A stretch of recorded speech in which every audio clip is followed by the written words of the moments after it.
Ladies and gentlemen, welcome to the Elkhorn City Council meeting. The meeting is now called to order, and I'm going to ask the city clerk to call the roll. Deputy Mayor Goebel is absent. All other council is present. Thank you very much. Would you please stand for the Pledge of Allegiance and remain standing for a brief moment of silence? And I'm going to ask our school superintendent, Dr. David Marichero, to come up and lead us in the pledge, please. I pledge allegiance to the flag of the United States of America and to the republic for which it stands, one nation, under God, indivisible, with liberty and justice for all.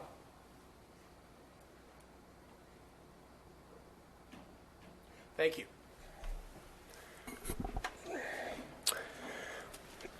The city clerk posted orders of adjournment of the February 12th, 2019 meeting and the agenda of the February 26th, 2019 meeting in accordance with state law, council, and housing authority policy. We have two presentations on today's agenda. For the first one, I would like to acknowledge Read Across America Day on March 2nd, which celebrates Dr. Seuss's birthday and promotes reading literacy. On Friday, March 1st, I encourage everyone to put on their Cat in the Hat. I guess I should do that here. Okay. What are you laughing at here? And read to your kids' grandchildren or to a classroom. Monica Zeck, the city public information officer, will read a highly abridged version of the Dr. Seuss classic, Oh, the Places You'll Go. Monica? Thank you, Mayor. Congratulations. Today is your day. You're off to great places. You're off and away. You'll look up and down streets, look 'em over with care.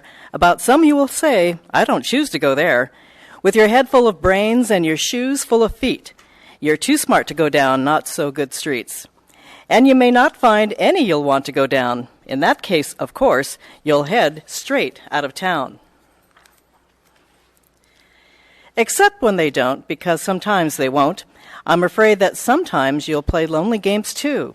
Games you can't win because you'll play against you. You'll get mixed up, of course, and you already know. You'll get mixed up with many strange birds as you go. So be sure when you step with care and great tact, and remember that life's a great balancing act.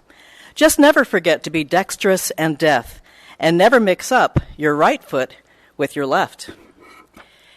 And will you succeed? Yes, you will indeed.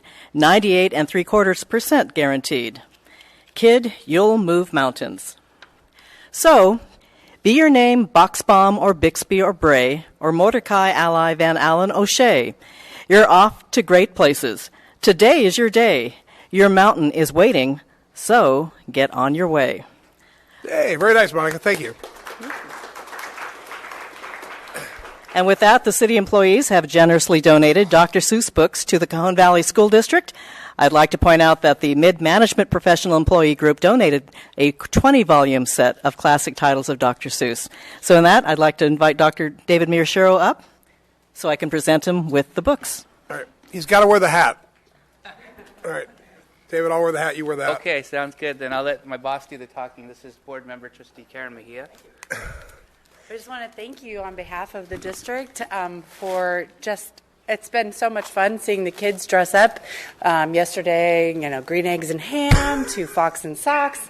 So to get their excitement for reading has just been so wonderful. So thank you. Thank you. You guys do a great job. I want to say thank you also to the council, city staff, and for everyone who donated to this charitable gift to our district. It's wonderful. Thank you so much. All right. Okay. For our next presentation, I'd like to invite the City Council to join me below. And I also invite Officer Sue Stroller to share with us all about this issue. Do we have a microphone?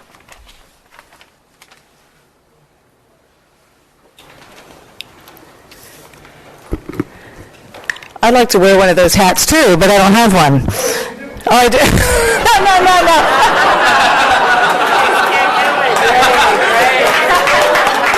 It's going to mess up my hair. I have really good hair. It's going to mess up my hair. All right, so Mayor Wells, council, and city staff, thank you for this time to talk about Neighborhood Watch. You know, our city is built on the strength of our citizens. Every day, citizens are called upon to help law enforcement be the eyes and ears during certain situations. Not only does Neighborhood Watch allow citizens to help in the fight against crime, it is also an opportunity for communities to bond through service. Since 1972, the National Neighborhood Watch program has worked to unite law enforcement agencies and citizens in a nationwide effort to reduce crime and improve local communities. This success has established this program as one of the nation's premier crime prevention programs. So Mayor Wells, council, and city staff, I'd like to recognize and congratulate 2 neighborhoods in the city of El Cajon for not only organizing these 2 newly established Neighborhood Watch areas, but doing it with such commitment and passion for their community. So I'd like to invite Block Captain Shonda Simmons from the 1100 block of Fairview Court, and also Block Captain Susan Dole of the Via Novia Country Estates, and a few of the other community members as well, please. Come on up. And then I'd also like to, when we come up here, if Chief Davis could also come down, so we can, with my hat on. Really? Do I have to wear this? Really? No, I know you were going to say it. But no. All right. All right. We ready to come on through here? Yeah. Susan, come on up here, and well, everybody come up here. Hi. I'm great. I know. Here you are, hold that so they can take pictures of you. And y'all come over here. I think yours is over here. Which one? Yeah, Sean. All right. Hi. Maybe we were talking.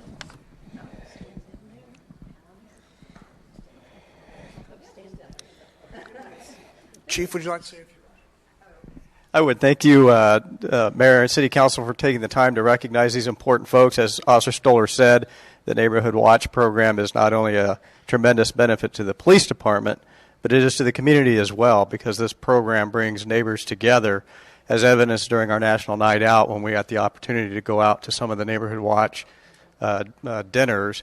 Tremendous turnout. Great organizational program, great concept. But I would also like to thank Officer Stoller for doing such a fantastic job in organizing this. So,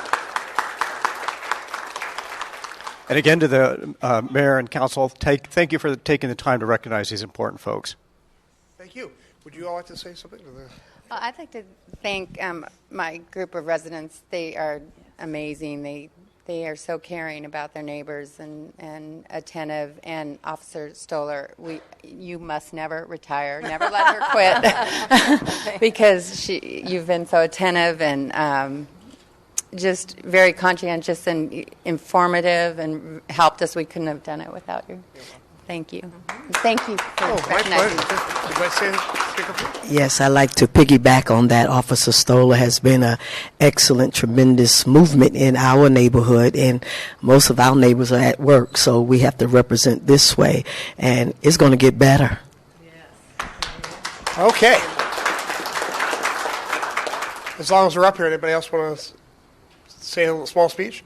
All right. Thank you all very much for all that you do. We really appreciate your involvement in the community.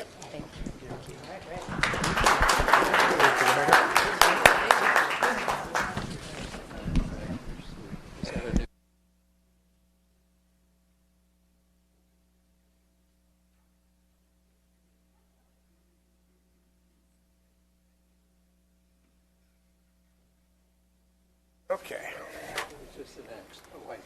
Oh, okay. I mean, we had this seat for 6 months and no one ever said anything. All right, staff, do you have any agenda changes for today? Mr. Mayor, no changes to the agenda. Council, are there any agenda changes from the council? Looks like not. We're now at consent items. Consent items are routine matters enacted by one motion. According to the recommendation listed below, with the concurrence of the City Council, a council member or person in attendance may request discussion of a consent item at this time. Council members, do you wish to pull any consent items? Staff? All right, then. I would like to make a motion, then, to approve the consent items. Moved and seconded. Please vote.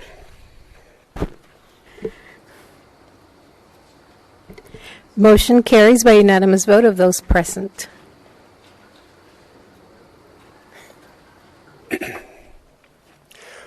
That brings us then to public comment.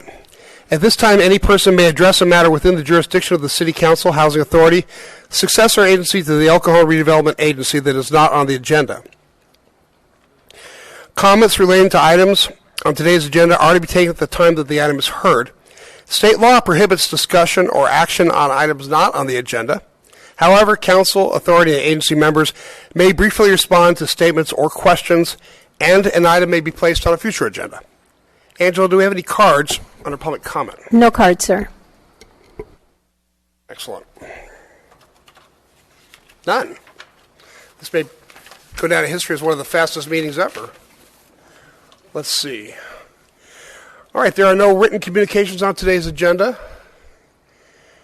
And we are now at public hearings. Item 14 is for delinquent refuse charges. And staff, will you please tell us about this? Good afternoon, Mayor and City Council members. It is my pleasure to bring before you this item on delinquent refuse charges. These refuse charges are for those who have received bills for trash service within the city limits and have not paid those. So those bills have gone delinquent. We sent out notices to each of these delinquent accounts and have given them an opportunity to pay those past due amounts. And then we also gave them another notice saying that there would be a list with their name on it for this council meeting for consideration of a lien. And there were actually several who came in and paid that. However, we are still outstanding as of yesterday, 393 accounts totaling $56,519.64. So that went down from an original 599. So from 599 to 393, almost a little over 200 have paid. So that's good. And that is my report. And the matter is before you for consideration at this time. Thank you, Dirk. Council, do you have any questions or comments for staff? All right. The public hearing is now open. Angela, do we have any speaker cards? Sir, we have no cards. Then I'd like to make a motion to close the public hearing. Moved and seconded, please vote. Motion carries by unanimous vote of those present. All right, Council, anybody want to make a motion? Adopt the next resolution. Second. Moved and seconded, please vote.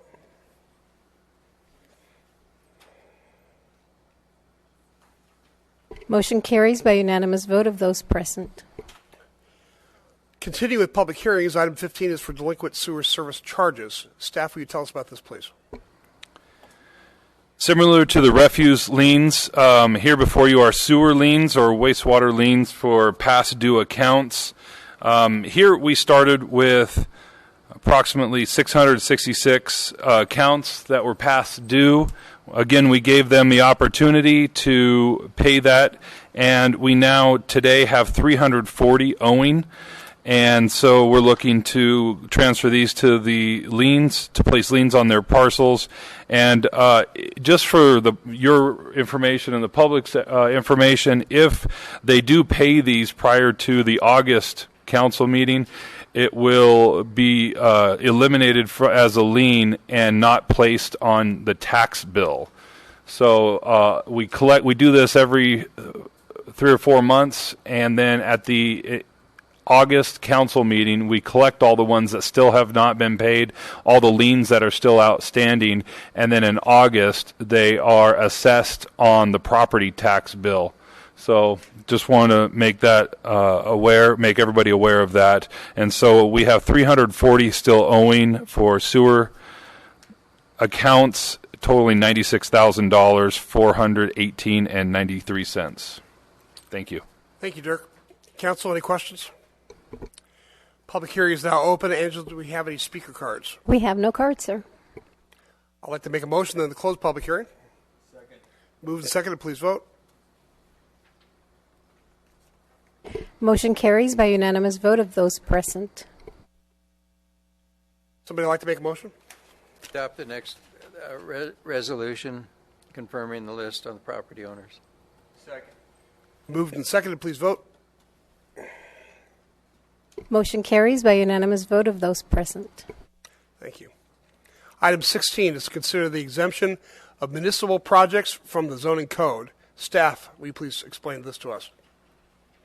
Hi, Tony. Good afternoon, Mayor and City Council.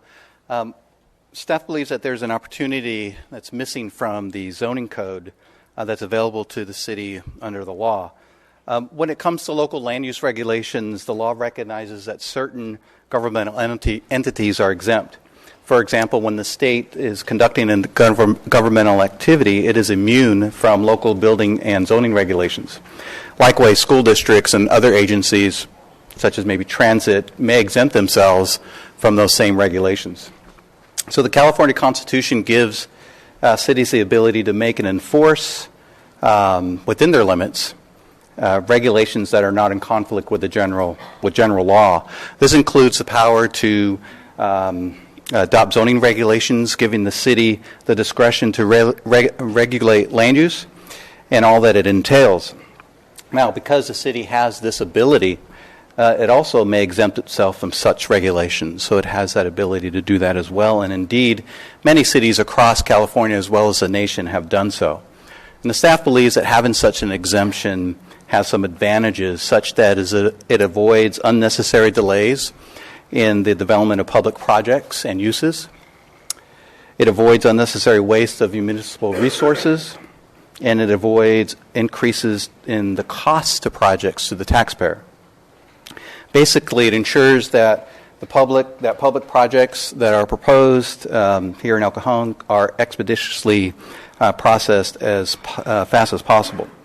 And so the staff is asking that the City Council consider this proposal, and if it agrees, then to direct the Planning Commission to process a zoning code amendment for the exception for municipal projects at its March 19th meeting, and also direct the City Clerk to publish a notice of public hearing for this item to be heard at the Council's March 26th meeting.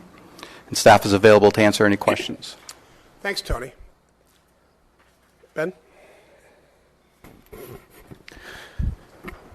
I'm not necessarily against it. I just maybe need more information. So sometimes I've heard people, whether it's been at this chamber or other councils, where they've said something like, they've been like developers or business people, and they've said something in public comment like, I can spot X amount of code violations in this building or something like that, or in other buildings in the city that the city owns or what have you. So this would, under the California Supremacy Clause, even though it is our right under that Constitution, California Constitution, that means we can avoid a lot of this red tape with respect to certain codes that the general public has to follow and abide by.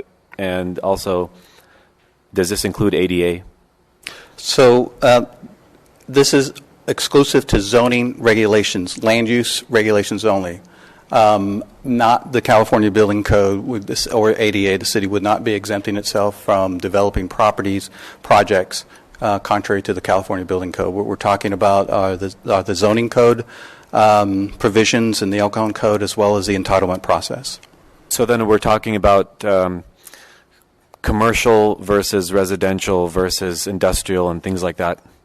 Basically, what we're talking about are public projects such as a park, soccer fields at a park, or maybe a public facility like a police station or fire station in any of those zones. So any of those areas, residential, commercial, or industrial. So simplified then, if there's a parcel of land that is industrial and we need it to be not industrial, we would just do that without going through we would be exempt from the current land use code. If the city, the question, I believe that the answer to your question would be yes. The zoning wouldn't change. The city would move forward with the public project. So yeah. I'll give you an example. Let's say there's an opportunity to do something positive that would benefit the community at the public works yard.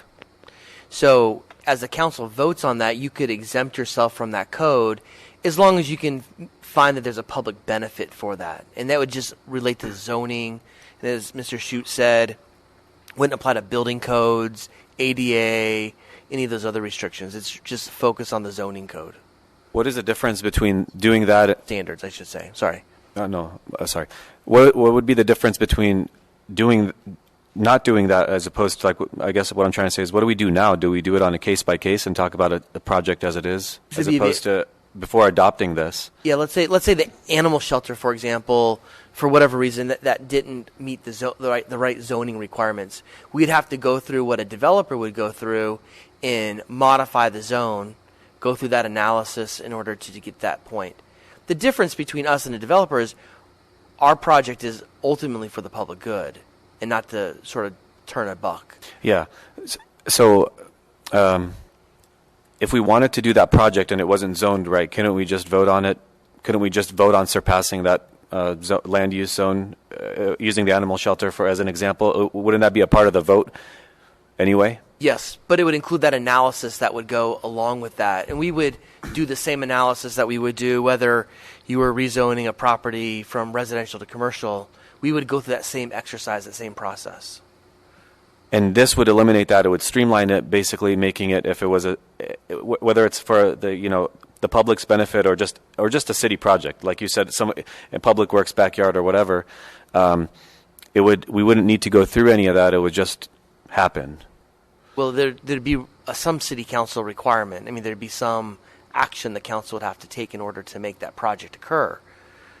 So this isn't staff just saying, hey, let's build a 20-story building right here, even though it's not zoned for it. There would have to be some city action taken. All right, thank you. Any more questions for Tony? Thank you, Tony. Angela, do we have any speaker cards on this? We have no cards, sir.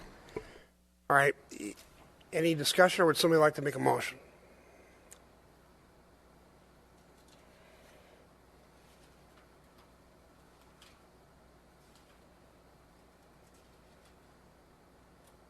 Make a motion that we direct the Planning Commission to hold a public hearing at its March 19, 2019 meeting and process an amendment exempting municipal project and uses from the El Cajon Municipal Code,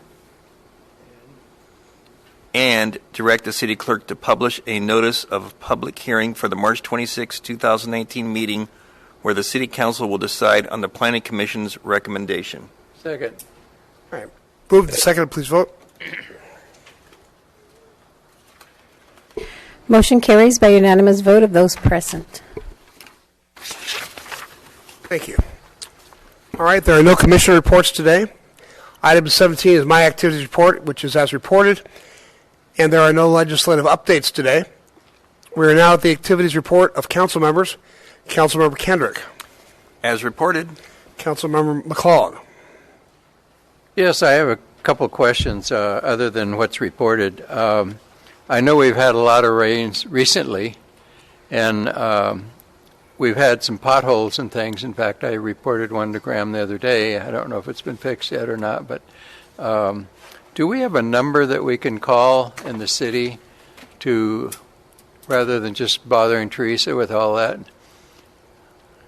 Do you have a number, Dirk, that do you want that exposed?